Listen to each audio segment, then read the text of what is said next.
Hey, and welcome everybody to our very first cooking session together.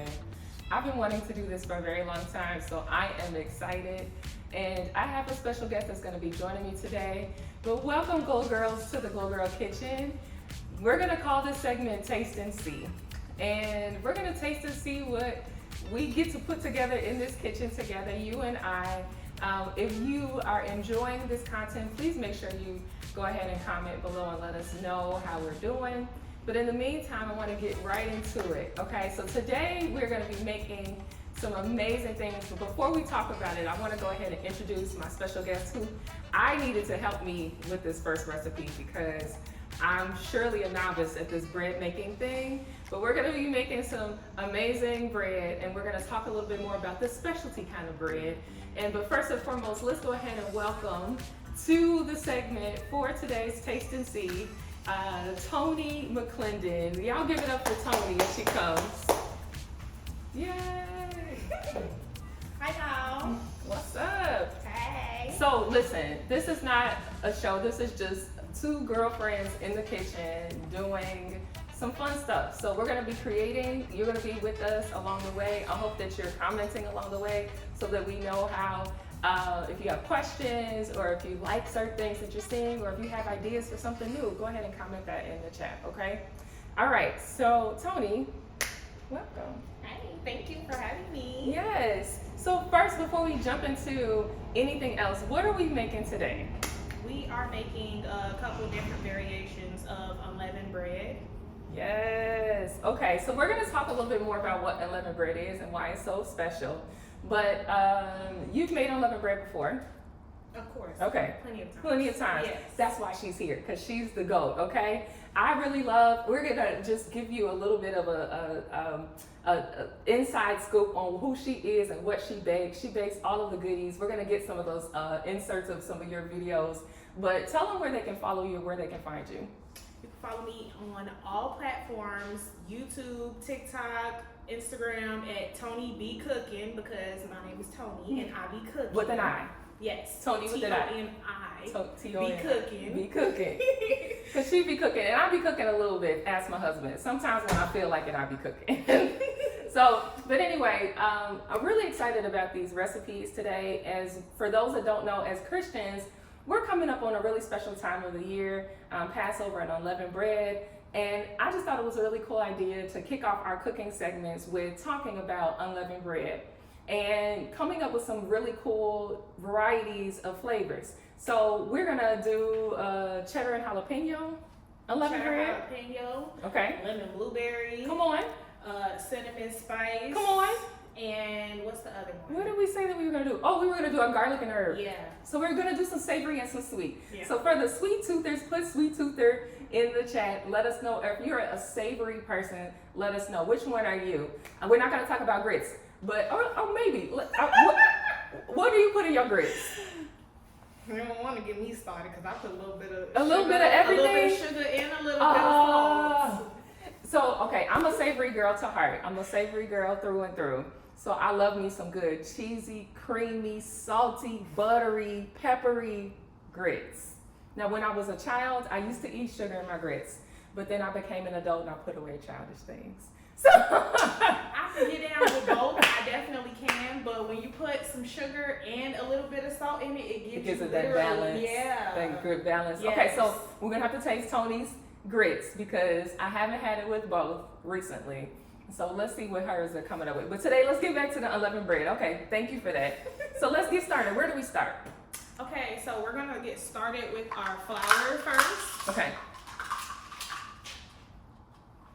We need 2 cups of flour for 1 batch.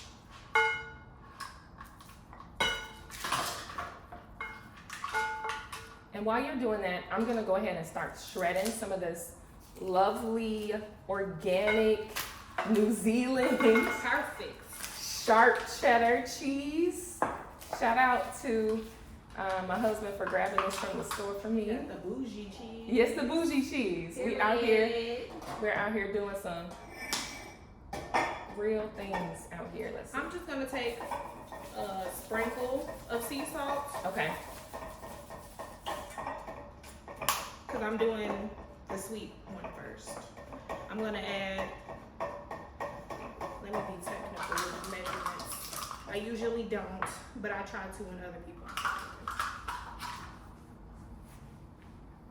This is a teaspoon. I'm gonna take 4 teaspoons of sugar. Now this is the base for the savory or for the sweet?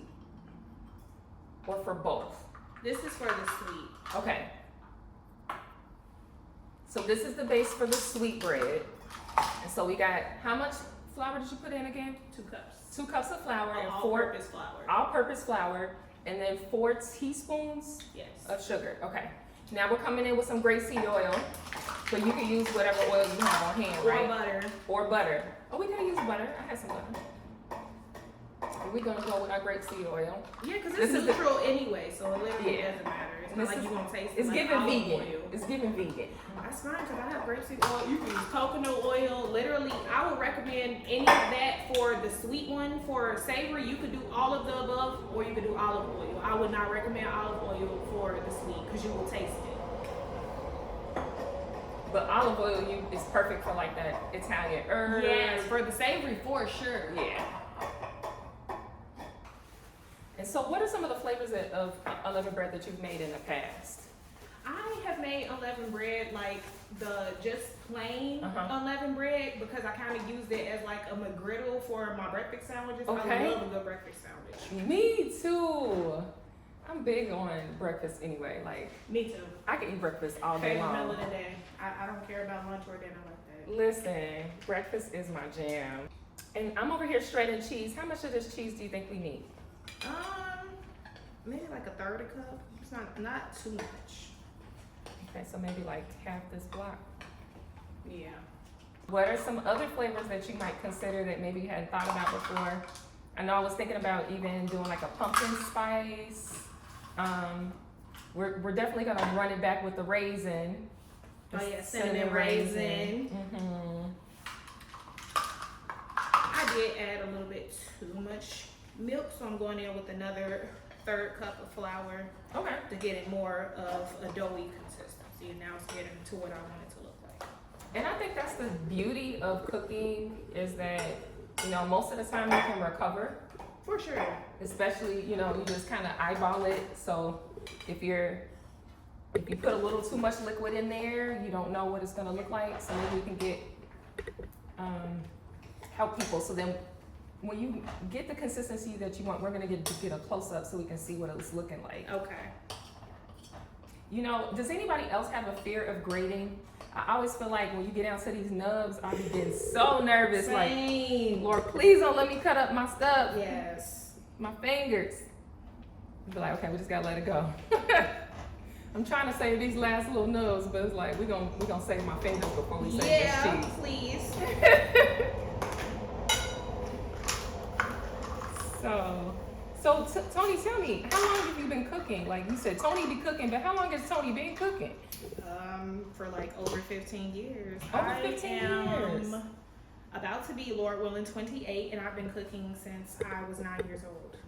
Very first thing I learned how to cook was pancakes.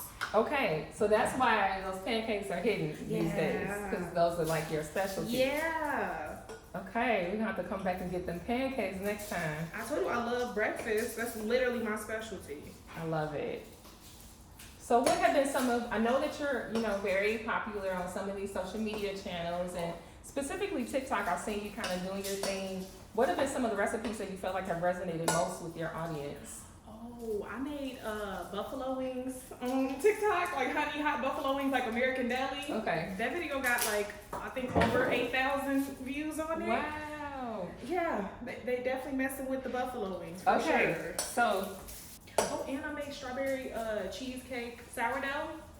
Yeah, everybody loves that for sure. I had to make some to take it to church last weekend. sounds amazing. It's delicious. That sounds. It's definitely more of like a dessert bread than like just regular bread, but it's good. That sounds so good. It's more of a doughy consistency now, so I'm going to split it in half since we're doing half cinnamon spice and half lemon blueberry. Okay. And I'm gonna add the lemon. No, we gotta zest the lemon too. Okay. We're gonna freestyle the zesting because I don't have a zester. We can do it with this. Yeah. Okay, on this side. Okay. So Yeah, why do get we your roll the juices lemon? flowing. Okay, we roll the lemon to get the juices flowing. Cause you get more juice out of it that way. Okay, so Then if good you to just know. literally cut it and squeeze. I just went ahead and started separating out some of this garlic Okay. so we can start prepping for our savory. So I have a bowl of blueberries, and I'm just going to take like a tablespoon of flour and toss that in there so that they don't all just sink in one spot in our unleavened bread. Okay, come on, baking hack. Yeah. Come on, baking hack. Listen. It'll evenly disperse itself throughout the dough better. Okay, that's good to know. So if anybody wants to add other types of fruit, so strawberries. Yes, anything wet. Usually that, when you're doing coat it. like batter or doughs or anything like that, this will help it evenly disperse better throughout the dough. Okay, good to know. So you guys got that? Make sure you coat your wet fruits with the flour. It'll just help the moisture get absorbed a little bit better. So let's talk a little bit more about unleavened bread. Okay. Because some people might be like, what? What's unleavened What is bread? What is that? What is that? What you mean? I follow Jesus too. Why am I not doing unleavened bread, right? They say, what's wrong with the leavening? There's nothing wrong with it, but it's 1 day, 1 week out of the year. Yes. It's commanded to not partake Yes. in leavening. So for those of the Glow Girls that have been doing our Bible challenge for this year, we kicked off doing Bible reading, right? So we were learning about all of the things that were happening in the Old Testament that sometimes I feel like it's overlooked a little bit. Mm-hmm. And so we were reading about Exodus and Moses and them, and how actually God, took the children of Israel out of Egypt, and as they were preparing to leave Egypt, they had to make some bread in haste, and they didn't have time for that bread to rise. And so as they left out of Egypt with that unleavened bread, it was an opportunity for us, in remembrance of that process of how the Lord delivered, to help us to remember that He did recover us, that He kept us, and that He requires for us to get rid of the leavening, which is our sin. And so, it's a really special time of year that I think all Christians should really take part in. If you read Leviticus 23, you can learn more about what the feast days are, and specifically unleavened bread, and how you too can partake with your families and learn more about what God did back in the Old Testament, but also what He's doing in the New. Because, as I always like to say for our SIP sisters, shout out to my SIP sisters, is that He's the same God, right? So Hebrews 11:8, He's the same God yesterday, today, and forever. And so with that being said, as we look back, we learn, and so that we can look forward. So as we look forward, we understand that we are supposed to remove the leavening, which represents sin. Mm-hmm. And so, would you like to remove some leavening with me? Yeah, I don't know about you, but I know I would. I want to remove some of this leavening. If not, actually, let me clarify. I don't want to remove all of the leaven, because I don't want God to catch me with leavening, right? And so we do this for a full 7 days, where we make and prepare all of our meals with no leavening. Isn't that cool?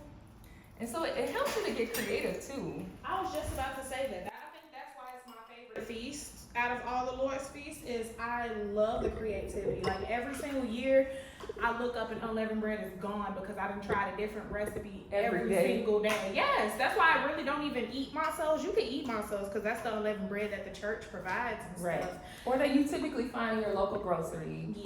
Yeah. But I barely even eat mussels every year because I'm so busy every single day making something different. I make unleavened butter cookies, unleavened crepes, unleavened brownies. Okay, so Y'all, I'm sorry, we didn't get her for the unleavened brownies, but that sounds amazing, especially for all of my chocolate lovers. If you're a chocolate lover, put that in the chat and let us know. Tony, what are you gonna say? I was just about to say, I'm filming it for my channel, Lord willing. So okay, subscribe good. to my channel. You're gonna catch her. She's gonna do the brownies. Yes. Okay, so that this gives you incentive, so that we'll be looking out for it, sis. Yes. We're gonna Praise be waiting. Jesus. Waiting. I'm definitely gonna do it. Yes, I love it. So can't wait to see this brownie recipe. So we'll put a link in the description so that people can follow you and learn more about all of the amazing things that you're cooking.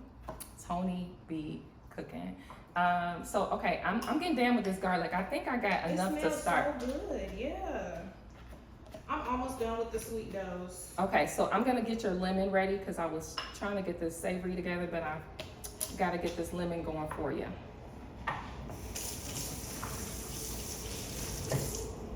So you're not just a chef, but you're a wife and a mom. Yes. And so tell me. I'm also a chicken tender. And a chicken tender. Okay, so tell us what that means for somebody to be like, what is a chicken tender? Is she like a three-piece? chicken. Is she a three-piece spicy with buffalo sauce? What does she mean? I mean that too, but That's I have me and my husband, we raise chickens literally from scratch. I We love have that. roosters, we have hens, we have baby chicks currently right now, we have hatching eggs that are incubating. And this is our third year of owning chickens. Like, I think it was the egg shortage of 2023 that like prompted us to want to get our own chickens. And it's just literally like something fun and enjoyable now because I've always been the type of person that I've always loved cooking. I've always loved animals. So it's just something fun and you're in control of what you're eating. I control their diets. They're way healthier and fresher than like store-bought eggs. It's just an enjoyable experience. It's definitely not for everybody, but I love it. I love that. So we're gonna have to try some of these eggs. We're gonna have to get hubby to bring us some. Yeah, he said he is. Okay, good. But my mom said when she came to town and she tried them, she said they taste like the best eggs she's ever had in her life. And I was like, girl, are you being dramatic or no? She's like, no, these taste so fresh. Oh, that's so cool. Shout out to mom. Hello, mom. Hey, mama. And the sisters. Yes, all 50-11 of them. All 50-11 of them. And you have brothers too. So you're a Yes. wife, a mom, a sister, All a that. friend, homie level friend, your chick Yes. tender. So what has been the most, okay, so here's a little bit of lemon zest. Do you need more? Because it's kind of getting caught in here. No, I probably just need a little bit. You can put it on top of the blueberry dough. That's the blueberry and lemon dough. That's cinnamon sugar. And now I'm getting started on the savory dough that we're going to split into two for the jalapeno cheddar and garlic and herbs. And then I have a little lemon extract we're going to put in. Mm-hmm. Or did you put it in already? I put a little bit. Okay, in. never Probably mind. could. No, I don't. It's not as strong. Like I go by a lot of stuff like this. If I'm eyeballing like inclusions and stuff into stuff, I like to smell it to know that it's strong enough. And I don't smell lemon coming from that bowl, so it'll be okay. So I love that. So, because I know for people who are newer in the kitchen, they might feel like, well, how do I know when I've done enough? And I love something that Tabitha Brown specifically always talks about is like trust yourself in the kitchen. Yes, use your And senses. That's what you have them for. I love that. I love that. So, Tony, I'm excited because I get to use my citrus juicer for the first time. Yes. So I'm gonna cut this lemon open in half, and then I'm gonna go over here to the citrus juicer. That's such a cool gadget. I have a juicer and I don't even use it. I have a juicer too, and I was laughing with a friend because I don't know about you guys, but juicing is something that I don't mind drinking the juice. But actually juicing is always the thing for me because it's the cleanup process, it's the pulling all the things out, it's prepping all the stuff, and then going for it, and then you get like a little bit of juice. So I purposely said I'm gonna start juicing, right? I pulled out the juicer. It just sat here on the counter. And it takes up a lot of space too. And then every time I was in the kitchen needed to do something else, I would just move it out the way, like this thing is in the way, and so now I'm irritated because this juicer is on the counter when really it was supposed to be a reminder, hey, you need to use me, but that didn't work out. Okay, so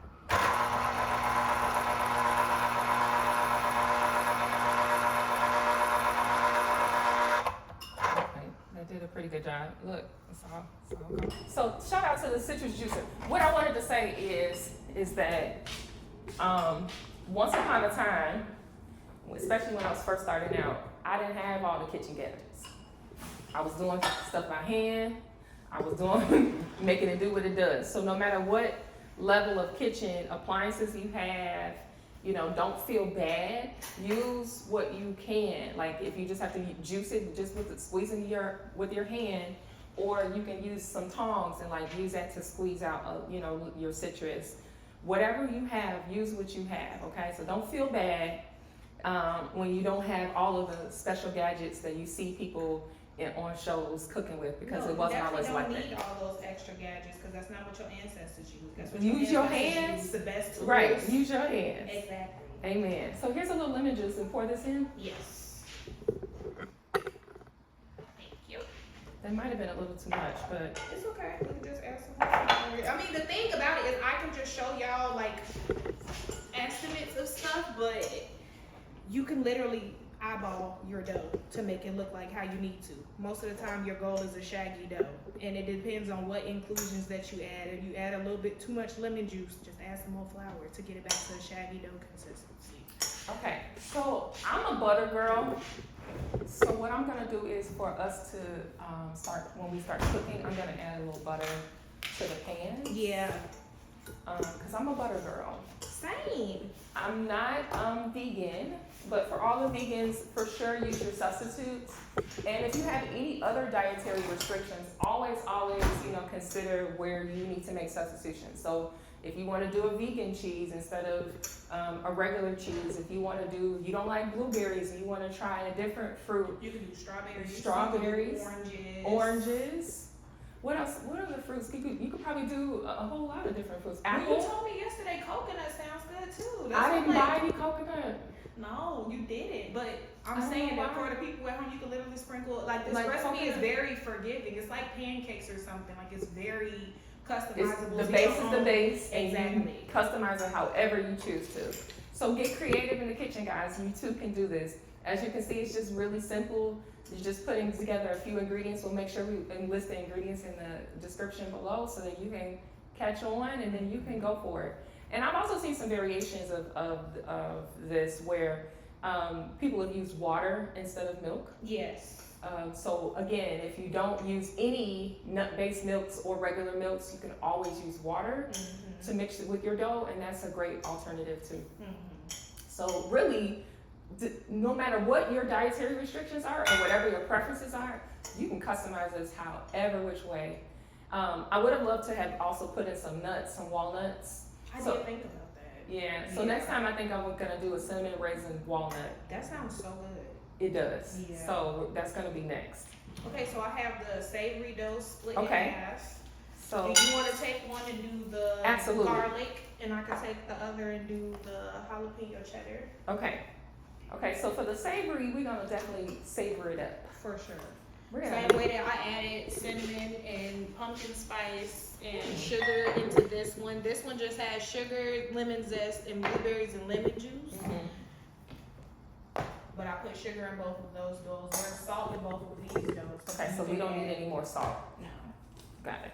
So I'm gonna add some garlic powder, and I'm eyeballing this, okay? So I don't have a recipe. I don't have like specific measurements. I'm just gonna eyeball this a little bit. What everybody on TikTok says, season till your ancestors tell you to stop it. Well, knowing that our ancestors aren't really saying nothing to us in the grave, but what we do know is that we have an opportunity to just, use our senses. Eyeball it yourself. Eyeball You it. trust yourself. So I'm gonna do start with 1 teaspoon approximately of garlic powder. It looks like it's sufficient for now. And then I have fresh minced garlic. I feel like you can never have too much garlic. You can. Although my brother, he'd be like, nah, it gets bitter. And it does. It can get bitter after a while. So this is garlic and herb. So I'm gonna use some Italian. This is like a Italian herb blend. You can use whatever Italian herb blend, or if you don't have a blend, just get some of your Italian herbs that you have. If you have oregano, basil, some parsley, a little rosemary, whatever you have, just go ahead and put that in there, okay? So add in a little bit. It's giving Subway. Okay, that cheddar cheese and that jalapeno is looking mighty good. I added in about 2 tablespoons of each. Okay, so I got 2 tablespoons of. This is a small batch. Yes. Remember that we broke it in half Yes. to have a variety pack. So we're having a variety pack, but if you have a large family and you're doing, you want to make sure you have enough bread for the full week, then you can just double or triple this recipe until you need enough. And based on how we did it, like really you just eyeball it and just see how much you want to make after you've made it a few times. I'm sure you can. And if you do have leftover bread after, like, if you make a big old batch for dinner, this can sit on your counter for up to 2 days in like airtight container or like a Ziploc bag. Just the dough? No, if you cook the final bread. Yeah. Okay. It's good for 2 days on the countertop. You can put it in the fridge for 4 days, and you can freeze it too for up to 4 months. We got a lot going on this counter. You can see this is my first episode because I'm not used to clearing stuff away, but we're going clean as you go, for sure. We're gonna clear up some stuff because we got a lot going on. I did a little remix to this. Initially, it was gonna be garlic and herb, but I added some of the cheddar cheese since we had some extra. That sounds so good. So I'm adding some more of this fresh minced garlic. And honestly, garlic is like one of my favorite things to eat on everything. It goes in everything. Okay, so I'm just mixing in this dough. And so does it, certain things you don't want to overmix, like biscuits, is this similar to that where you don't want to overmix it because it gets tough, or does it matter? Not really. It's not as like harsh as like unforgiving as like a biscuit dough. You can mix it and then you can let it rest because that'll help like get the structure together. Like our sweet doughs are going, we'll probably cook those first since they're resting right now. And then while these are resting, we'll be cooking those. Okay. You do want to make sure everything is incorporated though. Yeah, you don't want to like bite into like a clump of garlic. So I'm gonna go back over here to this lemon blueberry because I know I poured the lemon juice in, but we didn't go ahead and incorporate it. So I want to make sure it's doing what it needs to do. How y'all doing over here? Hey, Brad. Does anybody talk to their food? Is it just me? So I added a little bit more lemon juice. It started getting a little bit more wet. So tell me. Probably like a little dust of flour. Yeah. And it should go right back to the same consistency as it. Okay. Sugar is technically a wet ingredient when you like baking and mixing stuff. It like liquefies a little bit more when it's combined with other stuff. So with your sweet doughs, you might just have to add a little bit more if you put the sugar in. A little bit more flour. So tell me, I always like to ask this question, when I know that about couples and, you get married and you start your family, but how did you all meet? Like, how did you all get to this point where you're like happily ever after? Oh my goodness, we got such a Chicago love story. Okay, so shout out to all of my Chicagoans. Period. I actually met him when we both were like on our way home from school. He was coming home from school and I was coming home from school, and we met each other on the bus stop on 119th and House Street. Come on. And he asked me, did I know what time the 359 was coming? But I was taking the 352, so I told him no. For those that don't know, that's those pace buses. Yeah. I was like, no, I don't get on that bus, so no, I don't know what time it's coming. And he just wanted to continue to carry on the conversation any way that he could. Told me I looked familiar, and I was like, no, I don't know you. And I mean, he's just a very persistent person, and I'm a very stubborn person, so I guess those two kind of level each other out. And I eventually gave him a chance, and I moved to Georgia to be with him once he got accepted to Morehouse and all type of stuff. So now we raising a family and children and chickens. Nice. When's your wedding anniversary? It just passed, actually. It's March 24th. Oh, happy 2024. anniversary! Thank you. Yes, I do recall. I saw you guys were celebrating big. Yes. Come on and show us how to do it. We have to. A year, that's a whole milestone. Yes, it And then is. that's what I realized with marriage, no matter if it's 5 years, 6 years, 1 year, like every single day that you make it with a whole nother person and striving to just be the best that you can for each other and listening to what God is telling you to, every single day is honestly a celebration. Yes, So, it is. And you know, a lot of people have a lot of negative things to say about marriage. And I feel like, I think before I got married, this will be our 5th year anniversary in May 26th.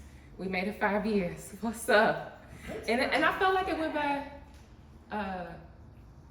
24th. My husband is in the background like, no, that's not the right date. Okay, so let me tell y'all why I have the wrong date and why I always have the wrong date, okay? So we got married and during the pandemic, 2020. So our original wedding date was actually April 26th. And so for about a year, that number was ingrained in my brain, April 26th, April 26th, April 26th. A month before, so 2020 came, as we all know it did. And so in that March of that year, everything shut down, including our plans for our wedding. So we had over 100 guests that were planning to be pulling up on us in Atlanta, Georgia, right here in Atlanta. And we had to tell everybody, you can't pull up on us and we don't know what we're doing. So everybody was reaching out to us like, what y'all gonna do? What y'all gonna do? And meanwhile, we like, what we gonna do? And then, you know, as a woman that's about to be a bride to be, I'm like, God, is this a sign? Do I need to run? Like, you shut down everything. I was like, this isn't what we normally would do, you know?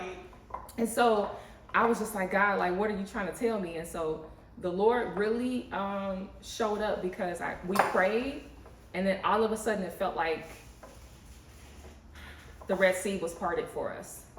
So talk about like a full circle moment. The Red Sea was parted for us, that even despite the pandemic happening the way it was, we canceled April 26th, but then a month later we were like, you know what? Let's go ahead and do it.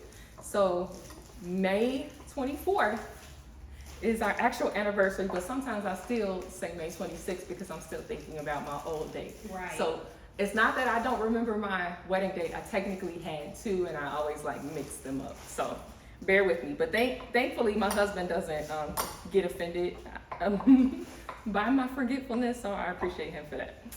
So, but anyway, so it was such a crazy time. It was. Shout out to all of my 2020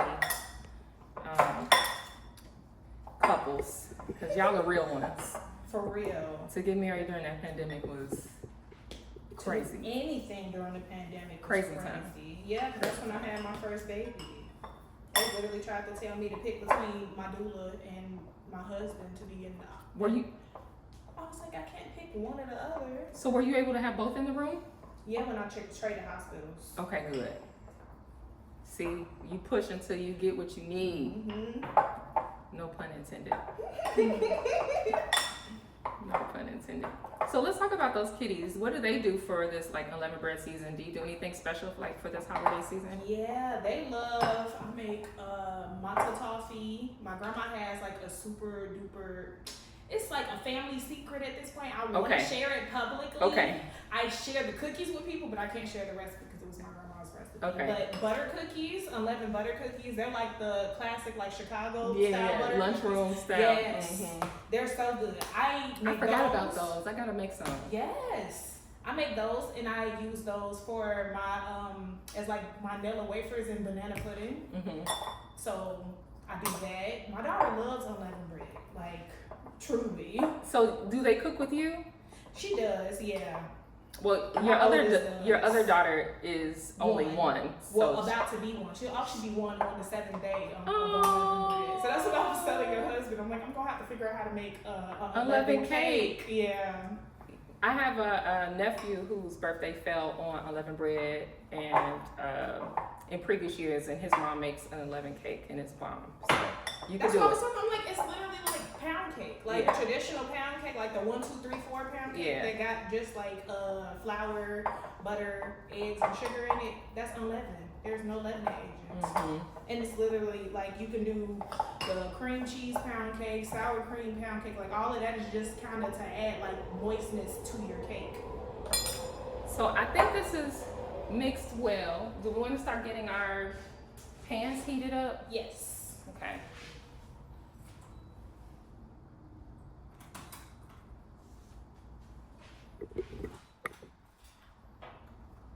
Okay, so we're getting our pans heated up, and I'm gonna get a little butter.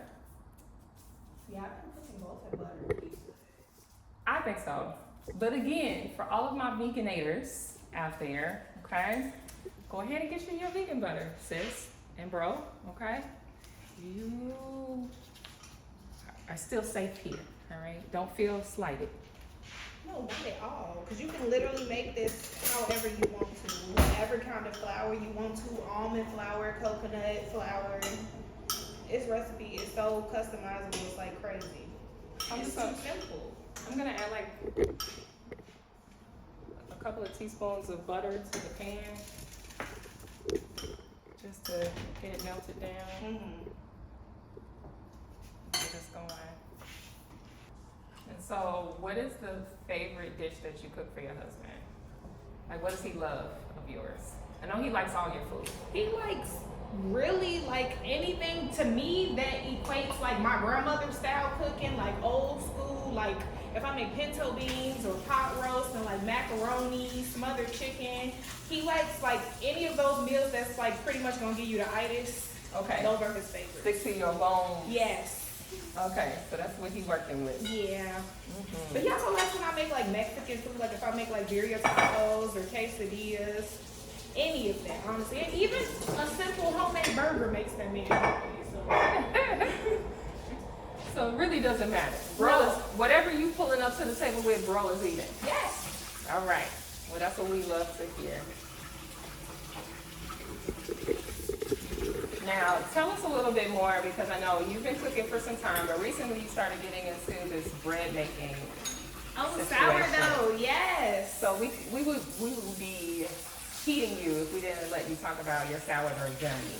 I love sourdough. I was very like apprehensive to start because I know that it's something so time consuming, like most things in the kitchen. It takes a lot, but I started out with just like regular yeasted bread and I just continue on to making sourdough. It's very fun. It's just tedious, but it's also way healthier for you than, of course, regular bread, but even just yeasted bread too. If you want sourdough content, subscribe to my channel. Yes. I need to push that out for you guys. So I know the sourdough journey has recently begun, just sometime last year. Mm-hmm. And it looks like you just are already on and popping. So do you do designs on your bread? I need to. Okay. I be trying to be so basic with it because I'm like, I don't know how it's going to look. That's most of the time, like the consensus that comes from like the groups that I'm in. Nobody knows how your scoring is going to come out until it comes out the oven. Okay. So it's literally a surprise every single time, which is another thing that I do like about it. Yeah. You never know how. You could literally do the same recipe on 2 different days and get 2 different results. Because your atmosphere, the humidity, all of that like matters when you're making sourdough. So Tony, we over here, I was like, I'm smelling something. We over here kicking it and our butter done browned up on us. So do we want to start it over or do we want to try to use this brown butter? I like brown butter. Okay. That might be too. It's a little too brown. It's a little one shade past the brown butter that you really Yeah, want. because brown butter is good and like nutty and stuff. Yeah, but what we're gonna do is, and so honestly, cooking is all about being honest with yourself. And I think sometimes people, when they're cooking, and they be like, "It's not burnt." It is, sis. It's burnt. But like I said earlier, use your senses. That's what you do. It's burnt. I'm smelling something. It's You burnt. can't just be in the kitchen. But I guess my point is that sometimes I think we be like, we get lazy about it and be like, well, I'm just gonna keep going. No, this is the time where you go ahead, because it's easier to replace this butter and just cook some more butter Facts. and wipe this pot on out than keep going with burnt butter in your pan. So we're not gonna move forward with the burnt butter. If I had caught it maybe 2 minutes earlier, we might have been able to salvage it. But Right. it's getting down to black butter, and we don't want black butter. No. It's a thin line between nutty and then rich flavor and burnt. Yeah, Especially burnt. with butter. You burning the butter solids in it. And that burnt taste, well, you can't hide it. No. It's just everywhere. So you want to definitely, so all I'm doing is just wiping the pan out with some paper towels. And I love these opportunities to learn how to like recover.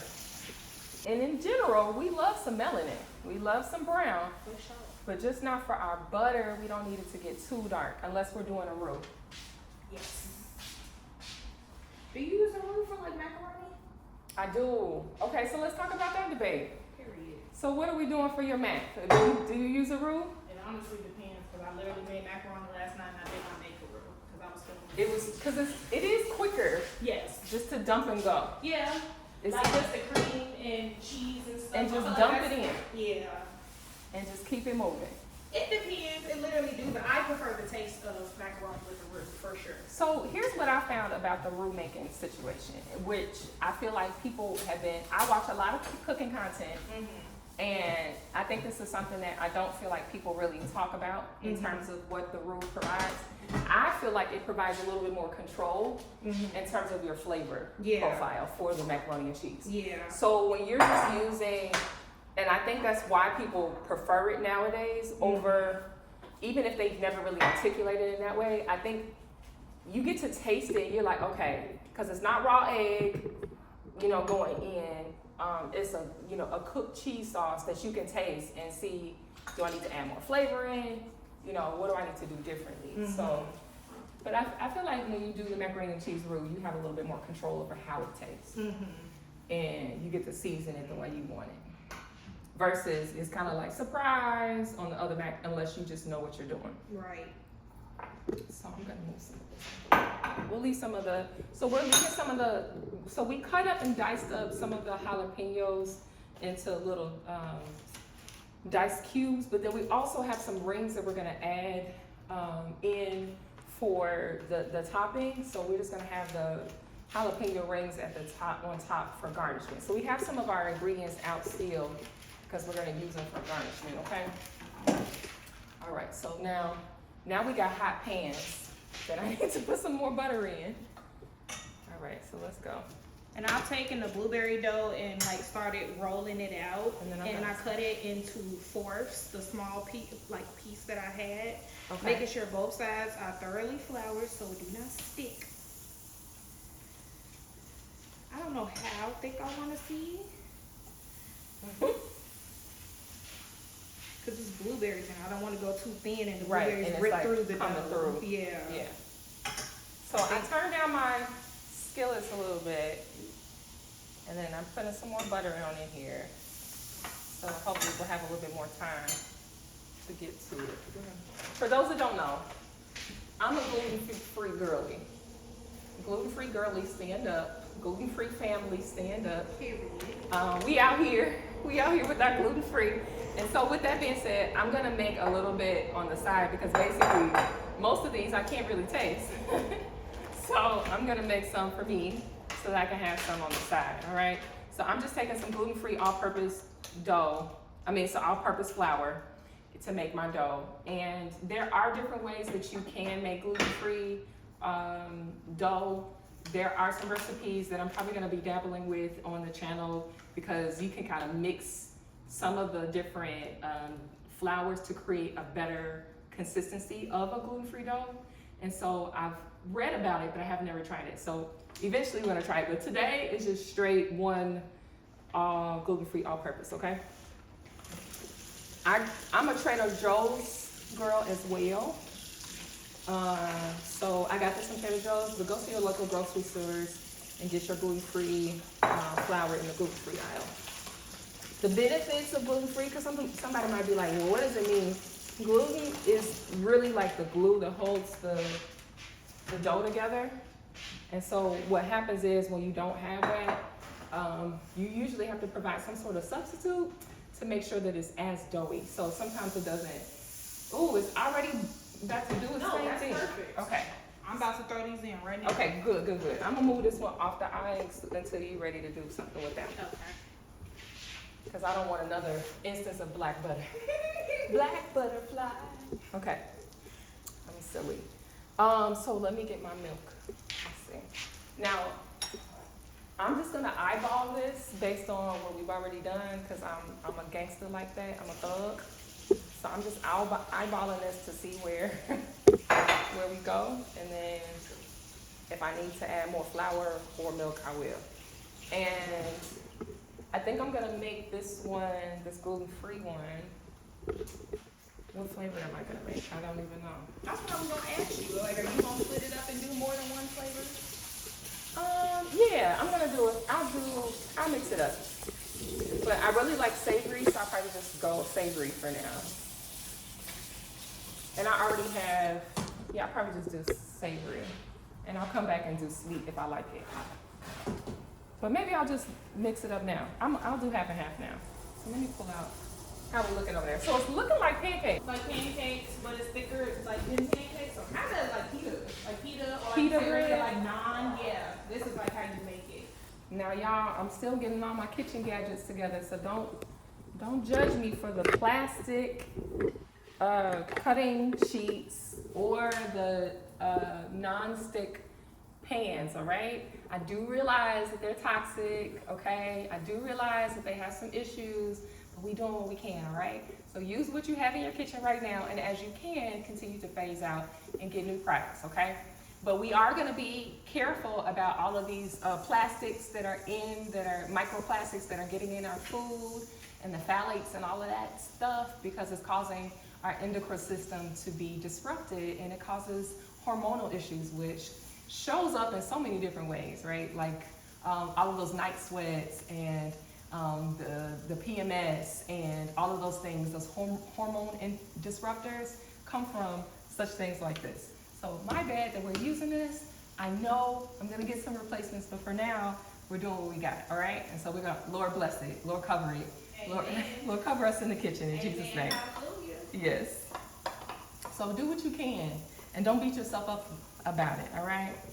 So would you ever use like a heavy whipping cream for your liquid, or just stick with like a lighter? For sure, Okay. yeah. Because I like adding heavy whipping cream into like my biscuits and stuff, because I feel like it adds more richness. Okay. Well, next time we'll add. It literally depends. That's why you even said earlier, you can pretty much use a lot of different liquids for this. You just need it to like get you to a doughy consistency. Okay. But milk is close too, so. Right.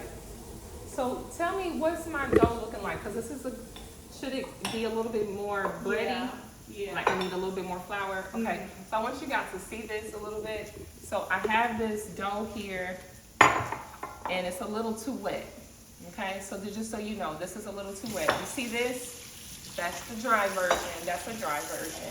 This is too wet. So if it's giving, almost pancake batter. Yeah, I was just about to say it's giving more batter consistency than dough consistency. And so we gotta just keep adding more flour. So you don't have to freak out. You don't have to throw it away. Just add a little bit more flour until and keep mixing. Keep mixing, keep mixing, keep mixing. All right. So I'm excited. And then our production gets to taste test some of these flavors. So will work for food. All right. So I'm gonna add some more. My dough's still too wet for me. So I'm just eyeballing this as I go.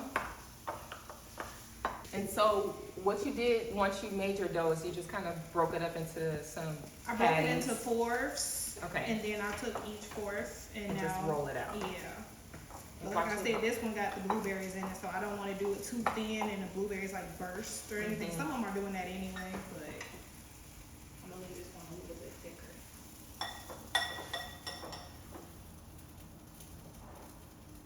Okay, my dough is still really wet, so we're gonna keep adding the flour. Does that happen sometimes where it's like it's just you think you got enough and it's just still really wet? So okay, so I'm in the right direction. I'm in the neighborhood. That's what happened with the blueberry one. That's why I put it on the tray and added flour on Okay. top and then like kneaded it. Because it's just so wet. Yeah.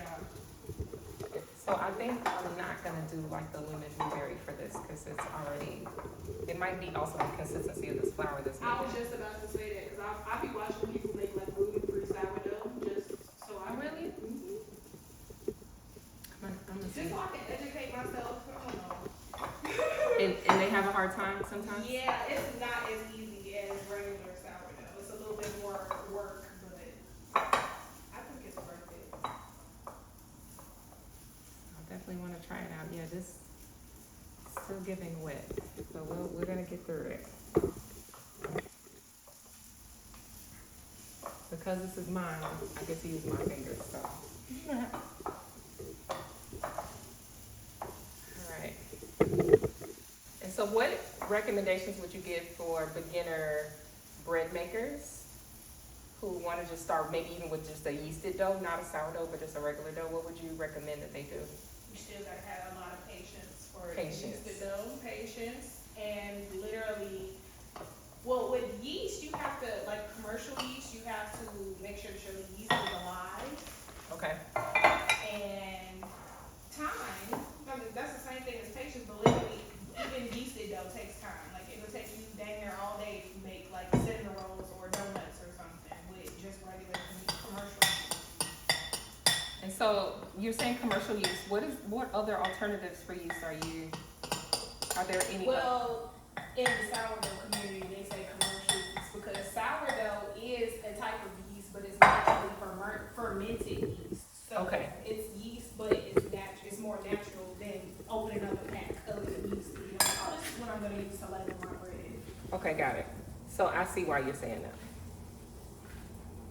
So that's because you're a sourdough girly that you over here with the lingo that we're not. I'm a sourdough girly for sure. So we don't know. Yeah, like most communities of anything, it's lingo and words that you have to understand that you didn't And understand just techniques. coming in off of Yeah, it. yeah. Because at first I was looking like, what do y'all mean? Yeast Commercial. too? Yeah. Okay, so I got blueberries popping. I'm so glad I don't have any of my nieces and nephews here because I'm sure they'd be ready to make a huge mess. But I do wish that they were here, so let me not say it like that. I just know that they probably would be going to town, especially my youngest niece. I can hear her now that she wanted to do it. They always want to do it, right? When it's Yes. like, let me do it. I want to Yes. do it. Okay. So I think I'm finally getting a better consistency. I had to go ahead old school and take it out this dang on bowl because I felt like I wasn't able to get in it the way I needed to. And I need to turn up my heat on those a little bit. 'Cause Okay. Like Okay, you cook said, up. They were. I had turned it down low, so that was good. I like melanated food. I don't like pale food. I understand. All right, so I'm just kneading this dough a little bit more and working the flour on in. Again, this is a gluten-free version. We do have some of our gluten versions. They look good. I keep eyeing this jalapeno and cheddar. I might have to just make one pack. I'm really excited to put that in the skillet. Yeah.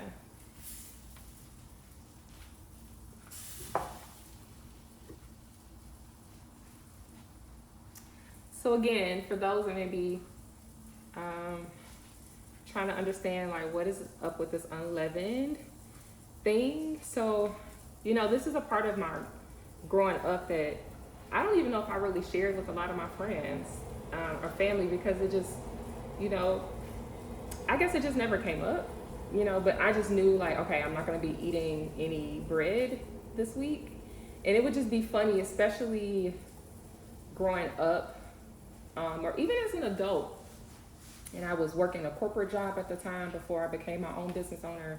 I was working in corporate for years and around the season where you're not supposed to eat any bread. So what you do is before unleavened bread starts, you're supposed to get rid of all of your bread products out of your home. So that means your cakes, your cookies, your yeasted donuts, your crackers, cereals, biscuits that are already pre-made in the can, or if you've already made them, any bread that is not unleavened bread has to be thrown out, okay? So you get rid of that, you throw it away, and then you use unleavened bread. You have to eat it for 7 days. So this is a part of this process where we're acknowledging, hey God, we're surrendering our sin to you. We're getting rid of our sin. We want you to cover us, want you to pass over us, and then we want you to honor our home, our tabernacles, as we remove the leavening from our lives or the sin from our lives. So it's symbolic, right?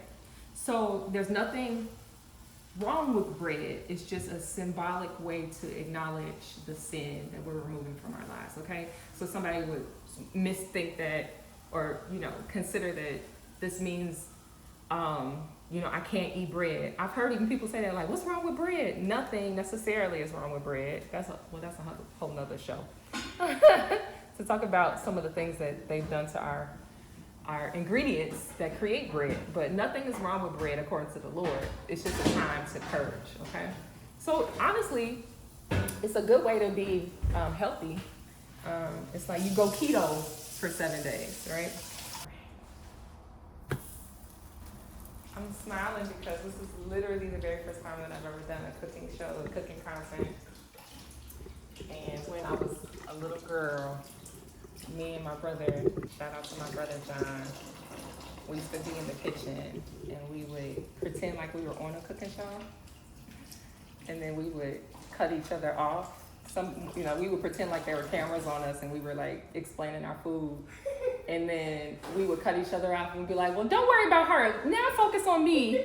And then we would just keep cutting each other off. We were very fun-hearted, loving kids, and so we used to tease each other a lot. So shout out to my brother. This has reminded me of that actually I do now have some content where I'm able to talk to the camera and he can't interrupt. So I might have to actually have him come on the show and cook with me. This requires a little patience. So you need a good couple of hours if you're gonna do this. You don't need all the time in the world because this is a little slower because we did a lot of prep work and things like that, but you need a little patience. You probably need a good 4 hours on your hands so you can make sure you got everything together. And so do you prefer to do the pan version versus in the oven for unleavened bread? Do you prefer to put it in the pan? I do, but that's because I don't like, anyway, I can avoid turning the oven on, I will. Really? Yeah. Why is that? Because I'm a hot body. Okay. I don't like being too hot. And the oven literally warms up the whole entire house. So I would just rather not. So how but if you were doing big batches, Uh-huh. like to take to like the feast day or something, I would definitely recommend the oven. Because you could just stick them all on the cookie sheet and then just check them. And what temperature would you put the oven on? Like 375. Not 350, but definitely not 400. That's too hot. Okay. 350 wouldn't cook it quick enough? It'll take too long with 350. The beauty is with unleavened bread and Passover, it's not even about being Jewish, it's about following Jesus Christ. And so I think that's important for us to highlight, because sometimes people have it twisted like, oh, well, that's for the Jews. No, that's for anybody who believes in Jesus, Right. who was a Jew, but that you would want to follow in his footsteps. How about that? And Paul, he was about that life too. Peter, they was about that life. So we get to be about that life too. We want to be his disciples also, then we get to be about the life that the disciples lived. So that's the beauty of this. So if you want to learn more about it, you can hit me up. You can email me at help@globalworld.com. Okay, so I'm making garlic, herb, and cheese. That smells so good. It literally smells like an Italian restaurant. Most of them. And for my herbs and cheese, I just threw some herbs in. Okay, so go crazy with whatever you have or whatever you want to use. I use garlic powder, onion powder, all the powders. I do have some all-purpose seasoning here that I didn't really use it. I was just stuck with the Italian herbs.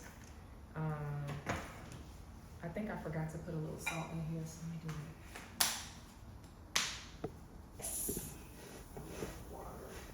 I love watching people's videos. So have you ever decorated cakes? Yeah. You did. Like fondant? Not fondant. Well, I have like a cake decorating party, but I didn't like it like that. I don't even like the taste of fondant, so not only do I not like working with it, I don't like the taste of it. But last year for my daughter's 3rd birthday, we made her a strawberry cake from scratch and decorated it, and she literally had the most fun. She had more fun doing that than when we actually took her to do it. So Okay. I was like, oh, okay, well, that might be a new tradition. I had to like crumb coat it and all types of stuff. Oh, that's one of my favorite YouTubers, Yolanda. She does how to cake it. So she has a professional bakery in like Canada. And Okay. it's like all type of cakes. Like she'll literally even make like a giant flip flop cake for like the summer and stuff. She does like the cake illusion cakes and all types of stuff. So Nice. she makes me feel like it's obtainable for somebody with my skill set. Cause I don't have the patience for cakes. I do like cookies and stuff, or like bun cakes, or like decorating cakes. But she made it easy for me. Oh, nice. How to cake it. Yes. And that's what I love about food content is that it helps you to feel empowered to try. Yes. Like you don't have to be an expert at this. Every time might not be perfect, and that's okay. You might mess up. That's okay. You know, just try again. I could never really formulate into words why I like cooking content about you. I think you just nailed it for me, because that's what even keeps me going with my channel. Like one of my recipes I made like brisket in the crock pot. Like one of my best series on my channel is crock pot cooking. And it's just because everybody don't got time to be babysitting food in the kitchen. And those recipes that I show you how to make, you just throw all the stuff in the crock pot, come back like 4 hours later, and dinner is pretty much done. Period. So somebody commented underneath my crock pot beef brisket, and he was like, never take this recipe down, like ever. Like I'd have made it for my family so many times at this point. And he was like, I appreciate you so much. He said, please never. I was like, why would I take it down? I'm definitely not taking it down, but He was just emphasizing, Yeah. please don't go nowhere. Please don't go I was like, nowhere. oh my goodness, thank you for taking the time to even comment and tell me that, because that definitely like gets my wheels turning to want to make more recipes and figure out when the heck do I have the time to even do all this, because you see, It takes time. yes, especially cooking while filming stuff, that Yeah. literally doubles the amount of time that it probably would have took you if you was Just doing it Yeah. doing and just keeping it moving. You don't have to explain anything. You don't have to prep nothing. You just Get grab the camera stuff. angles, all type of Right. stuff. You grab the stuff and you keeping it moving. But when he told me that, I was like, oh, you just literally like lit a fire back underneath me to feel motivated that, okay, my recipes are helping people. It is making it seem like it's plausible for people to do. So I was like, oh, thank you so much, literally, for even taking the time out of your day to come back and tell me how successful this recipe was for you. That's awesome. I love that. Me Yay. too. It literally made my heart happy. I was like, this is why I do what I do, not only just to be like, oh, I got my own cooking channel on YouTube. But I to wanna help people, yeah. And I think that's that's a part of why I started getting into cooking myself. Because at one point I really did feel intimidated. Like, how am I supposed to be like, as good as someone else that's really seemingly to knock it out the park? And I was afraid to start. Right. And once I started, I realized, oh, okay, you learn as you go. And you tweak as you go, and you refine it as you go, and you learn better technique, and you keep growing. Yes.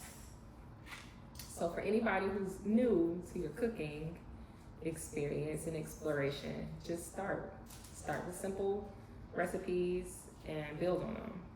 So for somebody who is new and they're just getting started just in general in cooking, what might you recommend for like a new recipe? Anything breakfast, honestly. Breakfast. Also like omelets, eggs. Omelets and anything. eggs. Like pancakes, French toast. If you don't like stuff like that, I guess I would say stuff like burgers or tacos. Okay. Because I'm not even the type of person, buying like taco seasoning packets and stuff. I don't do that. I make my You make your own own. taco, Yeah. taco seasoning. Yeah, because I just like understanding what spices I'm using and stuff. Like I put cumin and chili powder, onion powder, garlic powder. I didn't know what cumin was before because it just never been present in my kitchen. But I'm like, oh, that's what makes tacos taste like tacos. And chili. Right. Tex-Mex Yes. food. All of it.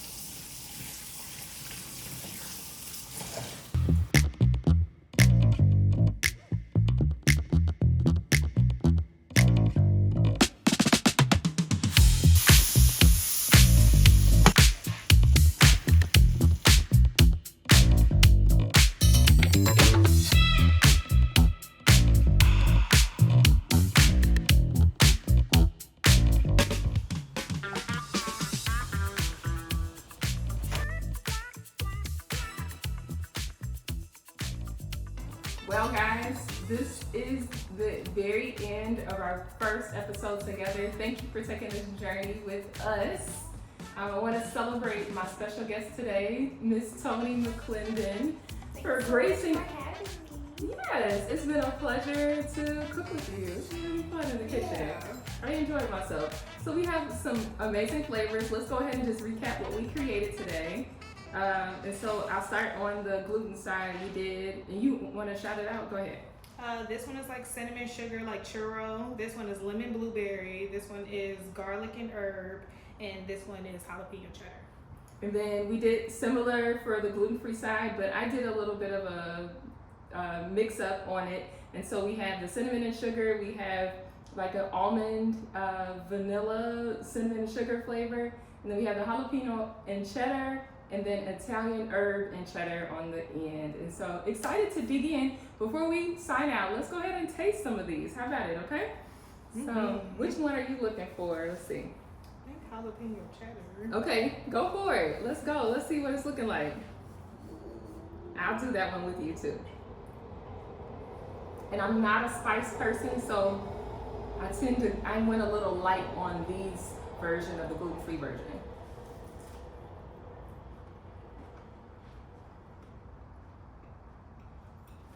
Bomb! For real. Bomb, bomb, bomb! No, literally. 10 out of 10. This is fire. This is so fire. It tastes like if Cheez-Its and Subway bread had a baby. Yes, literally. You just nailed it with that description. For sure. This is so good. It's so good. You guys have to try. Okay. I can't put this one down, but do we want to try one more? Yeah. Okay. You go for the lemon blueberry. I'm sure people are curious to know how that one is going. Mm-hmm. Oh my God, though. This jalapeno cheddar is all for me.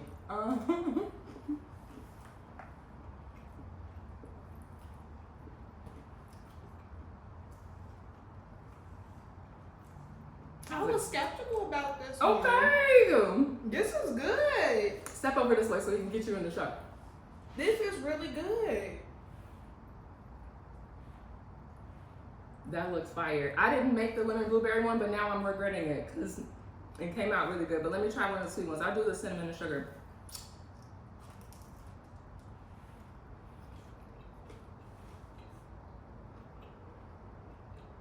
It's giving cinnamon toast crunch. It's giving cinnamon toast crunch. Period. You have to make these. Go ahead and join us for the unleavened bread challenge. What recipes are you gonna come up with? I can't even get it together. I'm so in love with these flavors. We have some eating to do. We thank you for watching. Comment below what flavors you're gonna come up with. Tag us in your videos. We would love to see what you create. Comment below if you team savory or team sweet. Listen, because I think I'm team savory still. The sweet is giving. It's giving. But that jalapeno cheddar, that's all me, boo. Yeah. I can't even share this. I'm gonna have to make my husband some more. All right, y'all, have a good one. Take care. Thanks for watching. Bye.